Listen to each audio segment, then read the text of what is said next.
Assalamualaikum warahmatullahi wabarakatuh. Nama saya Sabina Rasyida Alia. Di sini saya akan menjelaskan matkul perilaku organisasi bab 6 yang berjudul Persepsi dan Pengambilan Keputusan. Apakah yang dimaksud persepsi? Persepsi atau perception adalah sebuah proses individu mengorganisasikan dan menginterpretasikan kesan sensoris untuk memberikan pengertian pada lingkungannya. Faktor-faktor yang memengaruhi persepsi yaitu ada 3 macam faktor-faktor yang akan mempengaruhinya, yaitu faktor-faktor pada penilai, faktor-faktor pada target, dan juga faktor-faktor pada situasi. Faktor-faktor pada penilai diantaranya sikap, motif, minat, pengalaman, dan ekspektasi.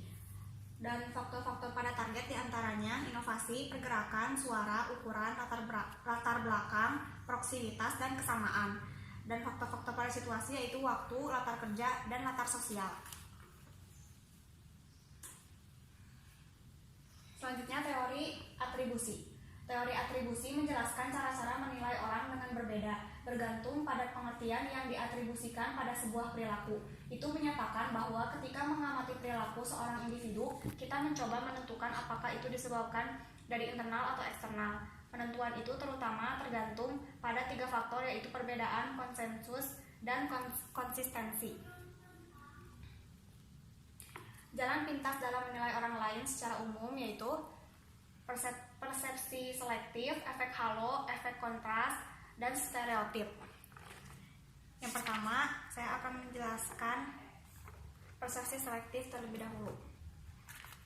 Persepsi selektif atau selective perception adalah kecenderungan untuk secara selektif menginterpretasikan apa yang seseorang lihat dalam basis minat, latar belakang, pengalaman, dan sikap seseorang. Selanjutnya, efek halo atau halo efek, kecenderungan untuk menggambarkan impresi umum mengenai seorang individu berdasarkan karakteristik tunggal. Selanjutnya, efek kontras atau kontras efek, evaluasi atas karakteristik seseorang yang dipengaruhi oleh perbandingan dengan orang lain yang baru muncul, yang berperingkat lebih tinggi atau rendah dalam karakteristik yang sama.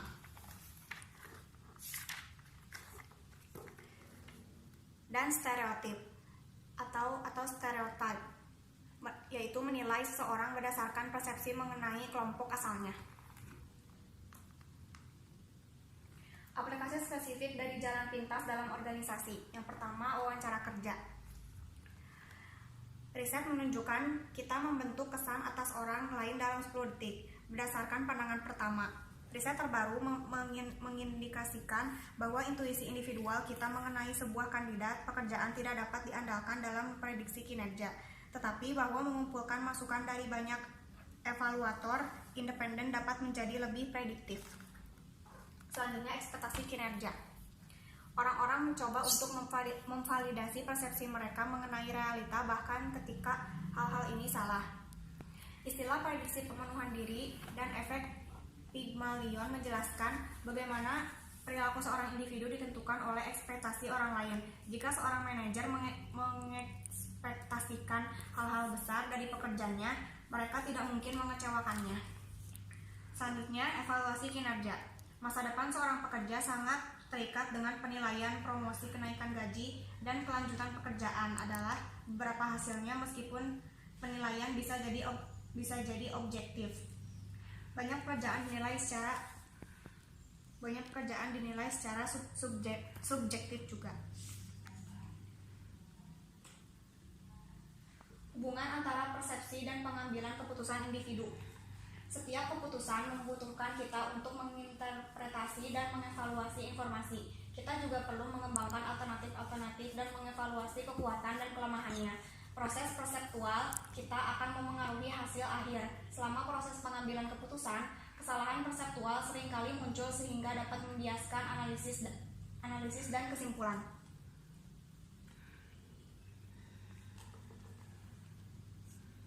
Pengambilan keputusan dalam organisasi. Yang pertama, model rasional.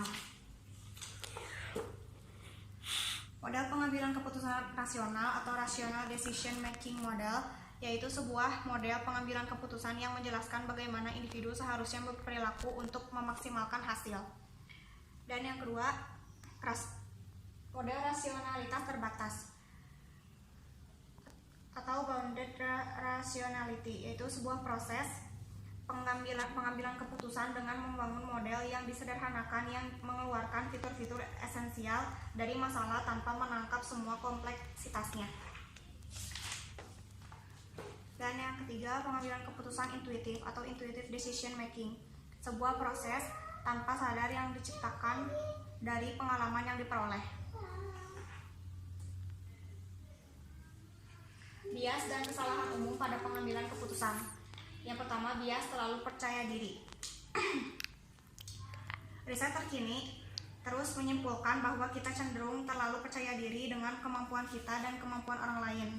Juga bahwa kita biasanya tidak sadar dengan bias ini. Ketika kita diberikan pernyataan-pernyataan faktual dan diminta untuk menilai probabilitas bahwa jawaban kita benar, kita cenderung optimis berlebihan. Selanjutnya, bias jangkar atau anchoring bias, yaitu kecenderungan untuk bertahan pada informasi awal dan gagal menyesuaikan dengan informasi selanjutnya secara adekuat. Selanjutnya, bias konfirmasi atau confirmation bias, kecenderungan untuk mencari informasi yang membenarkan pilihan-pilihan masa lampau dan untuk mengurangi informasi yang menentang penilaian masa lampau. Bias konfirmasi mewakili sebuah kasus persepsi selektif. Kita mencari informasi yang membenarkan pilihan masa lalu kita, dan kita mengurangi informasi yang berlawanan dengannya.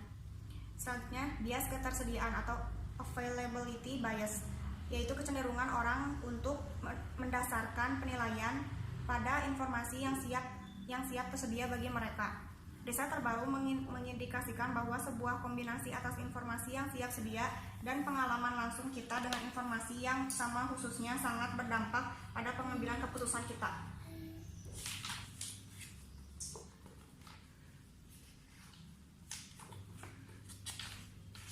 Selanjutnya, eskalasi komitmen atau escalation of commitment, yaitu komitmen yang meningkat pada sebuah keputusan sebelumnya meskipun adanya informasi negatif.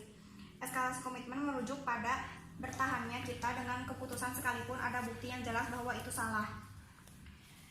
Kemudian, kesalahan acak atau randomness error, yaitu kecenderungan individu untuk percaya bahwa ia mampu memprediksi hasil dari peristiwa acak. Selanjutnya, aversi risiko atau risk aversion, yaitu kecenderungan untuk lebih memilih hasil yang pasti dari jumlah yang menengah daripada hasil yang lebih beresiko. Bahkan sekalipun hasil yang lebih berisiko itu memiliki ekspektasi payoff lebih tinggi. Selanjutnya, bias retrospeksi atau hindsight bias, yaitu kecenderungan yang salah dalam mempercayai sesudah hasil dari suatu peristiwa sebenarnya diketahui bahwa seseorang tadinya akan dapat memprediksinya secara akurat. Selanjutnya, perbedaan individu. Yang pertama, kepribadian. Riset tentang kepribadian dan pengambilan keputusan menyatakan kepribadian memengaruhi keputusan kita. Aspek-aspek spesifik dari kehati-hatian daripada sifat-sifat luasnya bisa memengaruhi eskalasi komitmen. Selanjutnya, jenis kelamin. Riset atas kontemplasi menawarkan pandangan mengenai perbedaan jenis kelamin dalam pengambilan keputusan. Kontemplasi bermakna berefleksi dalam waktu yang lama. Dari sisi pengambilan keputusan itu berarti terlalu memikirkan masalah. 20 tahun studi mendapati wanita menghabiskan lebih banyak waktu dibandingkan pria dalam menganalisis masa lalu, masa kini, dan masa depan. Selanjutnya, kemampuan mental. Orang-orang yang cerdas sama mungkinnya untuk jatuh dalam jebakan penjangkaran, terlalu percaya diri, dan eskalasi komitmen. Mungkin karena cerdas saja tidak mengingatkan Anda bahwa kemungkinan Anda terlalu percaya diri atau secara emosional defensif. Selanjutnya, perbedaan budaya. Budaya berbeda dalam orientasi waktu. Pentingnya rasionalitas kepercayaan dalam kemampuan orang memecahkan masalah dan preferensi pengambilan keputusan kolektif.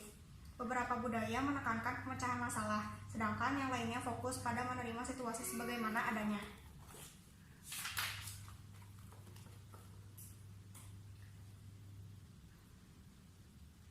Selanjutnya, batasan organisasi. Yang pertama, evaluasi kinerja.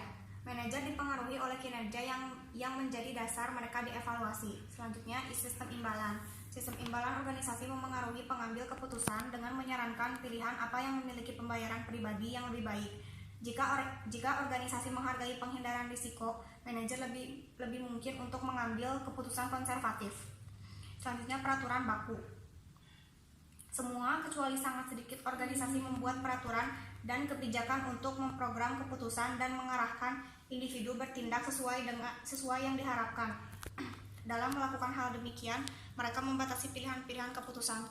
Selanjutnya, batasan waktu akibat sistem. Hampir semua keputusan penting muncul dengan tenggat waktu eksplisit. Kondisi-kondisi demikian sering membuat sulit jika tidak mungkin bagi manajer untuk memperoleh semua informasi sebelum mengambil keputusan. Selanjutnya, contoh historis. Keputusan tidak dibuat dalam ruang vakum, mereka memiliki sebuah konteks. Keputusan individu merupakan poin-poin dalam arus pilihan yang dibuat di masa lampau seperti hantu yang membututi dan membatasi pilihan-pilihan sekarang. 3 kriteria keputusan etis. Yang pertama, utilitarianisme, yaitu sebuah sistem di mana keputusan-keputusan dibuat untuk memberikan yang terbaik dalam jumlah terbanyak. Dan kriteria yang kedua, untuk membuat keputusan konsisten dengan kebebasan dan hak-hak fundamental seperti yang tercantum dalam Piagam Hak Asasi. Sebuah penekanan pada hak dalam pengambilan keputusan berarti menghormati dan melindungi hak-hak asasi individu seperti hak atas privasi, kebebasan berbicara, dan proses yang pantas. Kriteria ketiga adalah untuk menanamkan dan mendorong aturan-aturan dengan adil dan netral untuk memastikan keadilan atau distribusi yang merata atas manfaat dan biaya.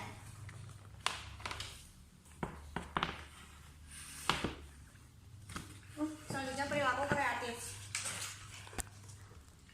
Yang pertama, formulasi majalah atau problem formulation, yaitu tahapan perilaku kreatif yang melibatkan identifikasi masalah atau peluang yang membutuhkan sebuah solusi yang belum diketahui. Yang kedua, pengumpulan informasi, yaitu information gathering, yaitu tahapan perilaku kreatif ketika solusi-solusi yang mungkin atas suatu masalah diinkubasikan dalam pikiran individu.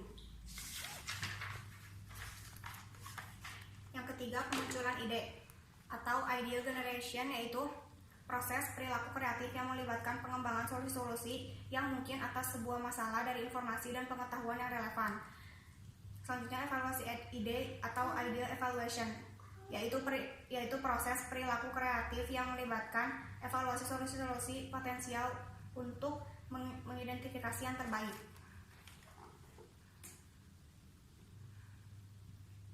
Penyebab perilaku kreatif. Yang pertama, potensi kreatif. Kecerdasan berhubungan dengan kreativitas. Orang-orang cerdas lebih kreatif karena mereka lebih baik dalam memecahkan masalah yang kompleks. Yang kedua, lingkungan kreatif. Pertama dan yang paling penting adalah motivasi. Jika Anda tidak termotivasi untuk menjadi kreatif, tidak mungkin Anda akan menjadi kreatif. Juga penilai untuk bekerja di sebuah lingkungan yang menghargai dan mengakui pekerjaan kreatif.